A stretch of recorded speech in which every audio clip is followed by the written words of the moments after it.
Before there was a word for it, before "beauty is the bane of the state" became a sentence people reached for every time a dynasty collapsed, there was a girl who could dance on the palm of a man's hand. Her name was Zhao Feiyan, and the phrase they invented for her is still alive 2,000 years later. In Chinese, it is two characters: huoshui, disaster water, the water that puts out a fire, the woman who drowns a kingdom. Every culture has this story. A ruler fails, an empire falls, and somewhere in the wreckage, historians find a woman, and they blame her. But Zhao Feiyan is special. She is not just one more name on that list. She is where the list learned how to write itself. This is the story of the original huoshui, and of the system that needed her to be one. Here is what the official record tells you about Zhao Feiyan. She was a dancing girl from a disgraced family, taken into the palace of Emperor Cheng of the Han. She was impossibly slender, impossibly beautiful, and she could dance on the palm of a eunuch as if weightless. The emperor was enthralled. He deposed his empress for her. He elevated her sister, Zhao Heda, beside her, and then, according to the verdict,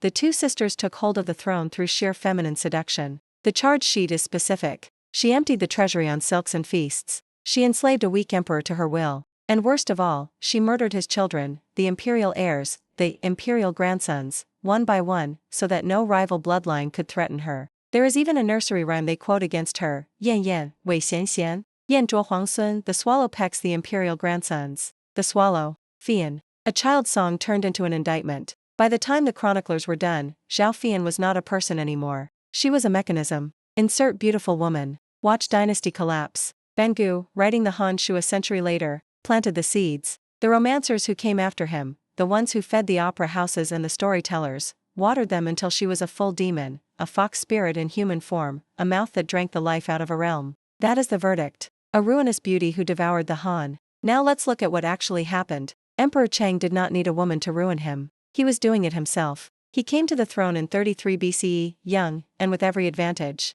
The Han was the largest, richest empire on earth, and he spent his reign hunting, feasting, building pleasure palaces, and ignoring the one thing that actually holds a dynasty together: who comes next. Because here is the real catastrophe, and it has nothing to do with a dancer. Emperor Cheng produced exactly one son. One. And that boy died in infancy. Another child, born to a palace woman, also did not survive. In a pre-modern palace, infant death was not a murder mystery. It was arithmetic. The sealed, stress-filled world of the inner court killed babies the way famine and plague killed everyone else. The emperor's failure was not that a woman took his heirs. It was that he never built a succession he could survive. And while he hunted, a different kind of power was quietly stacking the board. His mother, the Empress Dowager Wang, came from the Wang clan, and the Wang clan understood succession better than the emperor ever did. Uncle after uncle took the great offices of state. Cousin after cousin married into the bloodline. And one cousin in particular, Wang Mang, learned the palace the way a student learns a text. Decades later, Wang Mang would take the throne himself, found a new dynasty, and end the Western Han.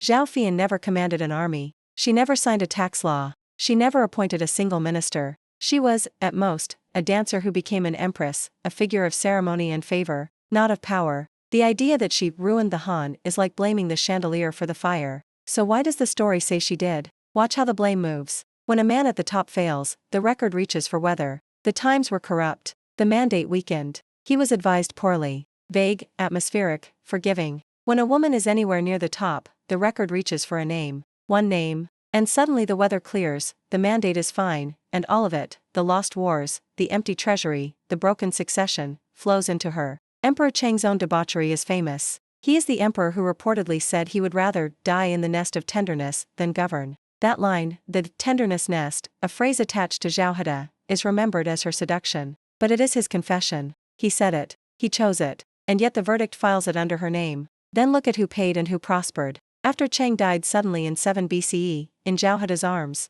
by most accounts a stroke born of excess, Zhao Heda was driven to suicide. A few years later, after the succession collapsed entirely, Zhao Feiyan was stripped of rank and forced to kill herself too. 2 women, erased, for the crime of having been close to a failing man. And the Wang clan? They inherited the empire. The family that actually took the throne was never called a huoshui. They were called restorers. They were given the dynasty. That is the whole machine, visible in one case. The women nearest the throne are burned as the cause. The men who seize the throne are praised as the cure. Strip the demon off, and what is left? A girl from a fallen household, trained as a dancer because dance was the one door open to her. She was good at it, good enough that a princess kept her, good enough that an emperor noticed. She rose by art, not by conspiracy. The palm dance was a real thing, a feat of balance and lightness, the kind of skill that made a court gasp. She was, by every account we have, a performer of extraordinary discipline. She was made empress in 16 BCE. And for all the talk of her power, the record shows a woman who was loyal to the one man who had lifted her, and who was, in the end, as trapped in the palace as any servant.